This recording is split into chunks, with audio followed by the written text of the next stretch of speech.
Hormone therapy for women is such a controversial subject. What are the risks and what are the benefits? Hi, I'm Patti Gribow. Welcome to Medical Imprint. Joining me today to give us insight into this complex and personal issue is Dr. Lisa Lindley, a board-certified gynecologist who specializes in optimizing women's health. Welcome to the show. Thank you, Patti. Pleasure to have you here. You always give me such sound advice concerning my health. Does estrogen cause breast cancer? Does estrogen take a normal cell and turn it into a cancer cell? No. The Women's Health Initiative, which created all of this controversy, had patients on estrogen plus progestin therapy. In that group of patients, there were an additional 8 cases of breast cancer per 10,000 patients. That's an increased risk of 0.0008. Wow. In addition to being very small, it wasn't even statistically significant. The companion study had patients on estrogen alone. In that group of patients, there were 7 fewer cases of breast cancer, indicating that estrogen was protective.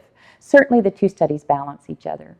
We do know estrogen can stimulate an existing cancer. Estrogen and hot flashes. Estrogen has long been proven to improve quality of life for women, relieving hot flashes, vaginal dryness, and the typical symptoms of menopause. And what is your approach when a woman comes to see you in your office? It's a very individualist decision. You have to take into account her medical history, her risk factors, her symptoms and desires for treatment. It's not my goal that every patient be on hormone therapy. It is my goal that she have the tools she needs to make an informed decision, not one made out of fear. And you do give people that kind of encouragement. I know that firsthand. Thank you so very much for joining us today. And thank you for the imprint you leave on the community and all of your patients. Thank you, Patti. To call Dr. Lindley, call 760-837-3999 or visit the website at eisenhower365emc.org. Until next time.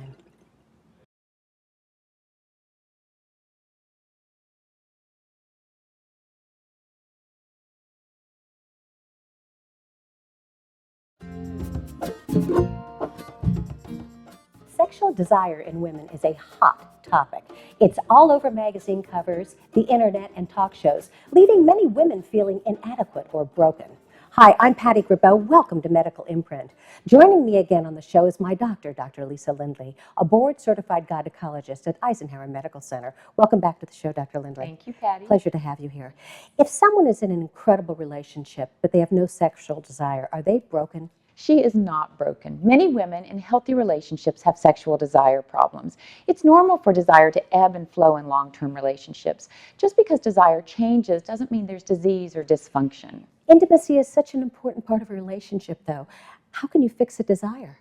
You begin with a trip to your doctor to rule out any organic or treatable causes of low libido. If those exist, you treat them.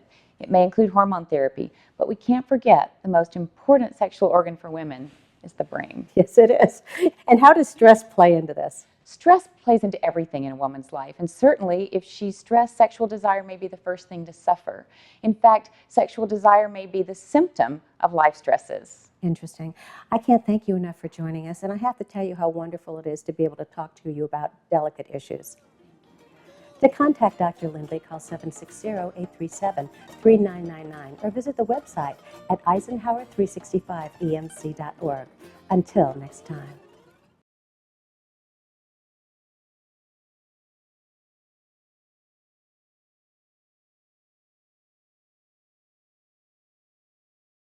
Menopause. Newsflash. Menopause is the absence of periods for 1 year. By definition, we can't even diagnose it until after it's happened. Perimenopause is the phase of irregular bleeding and symptoms leading up to menopause. When a woman has missed her period for 12 consecutive months, she can look back at that day 1 year ago and say, that was my menopause. From that point on, she's been postmenopausal. By the time she knows it, she's been there for a year. No wonder it's confusing. That's a fact.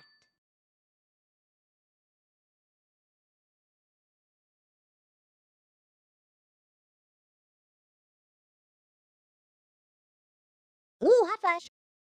Newsflash. The exact mechanism of a hot flash is uncertain.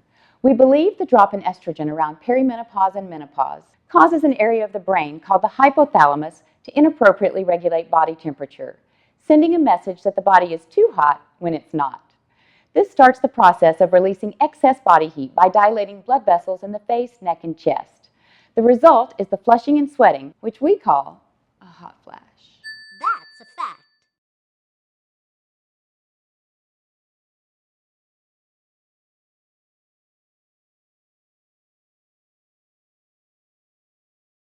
Bioidentical what?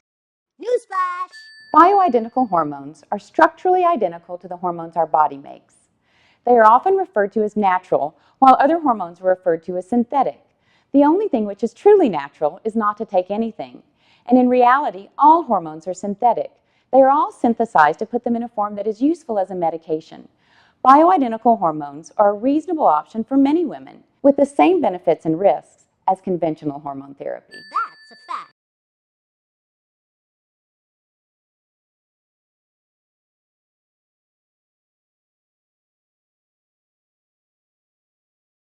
Prevent bone loss. Newsflash! 1 out of every 2 women over the age of 50 will experience an osteoporosis-related fracture. Many cases of osteoporosis are preventable.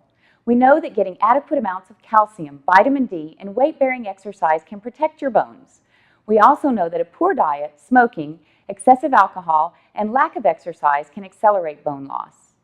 You're never too old or too young to build healthy bones. That's a fact.